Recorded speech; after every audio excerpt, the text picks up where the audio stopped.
Okay. We're going to get Tara invited. Invited. Hey! Did I lose you again? Yeah. It worked again.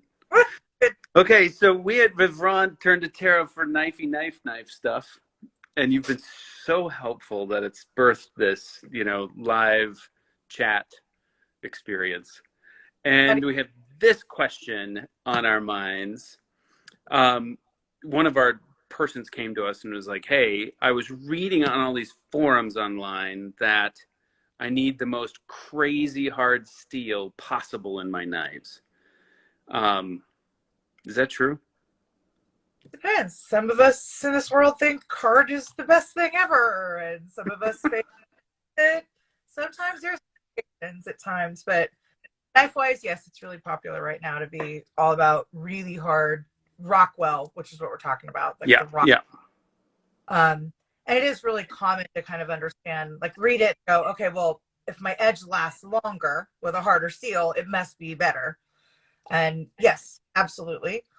One of the things I usually, to be dramatic, tell people is the plate in your cupboard right now that you're going to put on your table and eat dinner with is actually harder than the steel of any of the knife in your kitchen. It's more than 63. Yes. And that's why it will shatter when it is used improperly, which is anything other than washing it carefully into a cupboard or onto a table. Same thing happens.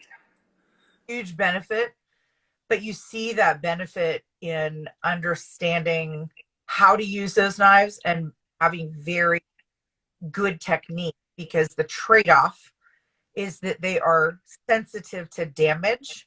A lot of times you'll also read, oh, they're easy to damage. They're just sensitive to miscalculations in use. Yeah. This Particularly side to side. Lateral movement on skinny Japanese knives. Yeah, and burying them in something is just an instinctive thing to cause that. Sure. Another thing I find a lot is the microchipping on edges that are the harder steels. So SG2, ZDP 189, R2. These are all terms that people might have. I never know. It's different every day. Yeah. They'll say chippy edges, and a lot of times it's as simple as you're chopping with a lot more force than you need. So it's like you're really burying that edge into burying it inside your board and then moving that right or left bit. The edge is actually buried in the wood. It has no choice but to actually break at that point. Shear off. Yeah.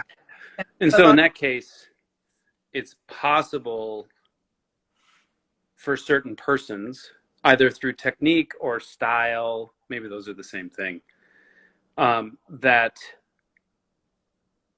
a softer knife might be better. Yes, it's a lot more forgiving as you're learning and getting having a sharp edge that is easily maintained or adjusted based on these little things that you'll be learning. So there's merit to, with something harder and learning it. But I've always found myself that it's been easier for people to learn what they need to do to buy a knife that suits their use, pick up little tricks and skills, which is what you're going to do as you cook more. But the other choice is find out everything you want to know about a knife and do all this research and then go buy that knife. You've just committed to having to change your use, fit that knife now.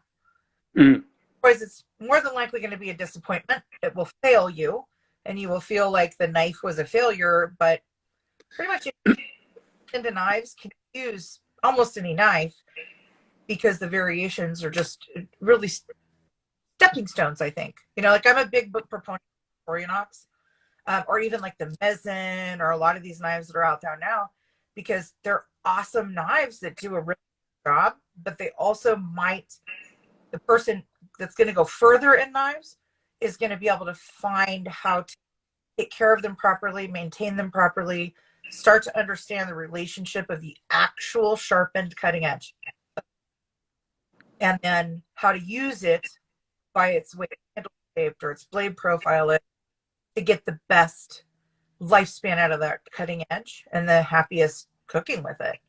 After Yeah. you can go into a skill, they're great. I mean, I also love them too for what I do with them. If somebody's just getting into knives, it's great. You can do that. Just don't plan on sharpening them yourself for a little while, because you're going to be learning a new knife Yeah. and learn the sharpening skill. So it's kind of Yeah. weird. Those harder skills, I typically will say, probably best to have them maintained professionally for a while. If you're going to get into sharpening, that's a whole nother skill. Yeah. Separate skill. It is, and there's a lot of the firms that tell everybody, oh, you're not a knife owner if you're sharpening yourself.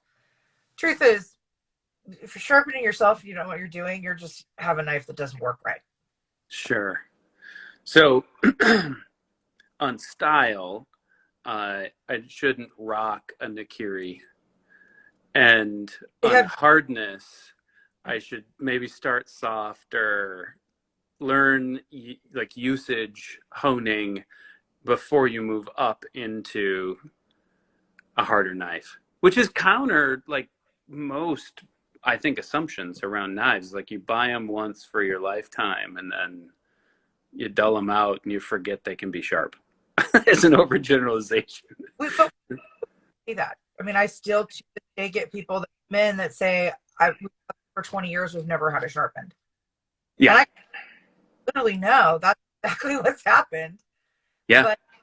But they sometimes they'll go buy a little knife here or there to go do something, but for the most part, they power those bad boys through that food. Just, hey, if you're using a force. But something you say on a regular basis is not so much the hardness or the shape or the profile of the knife, but a safe use. Absolutely. And that's about some education and some practice, and it's awesome. Well, thanks. We haven't bed the crazy hard steel conversation across the internet. No, we'll keep having it. But thank you for the nuance on hardness and softness for skill level and seeing it across a continuum of time. Cool. Till next time, like and follow. More if you like this, we got more. Right.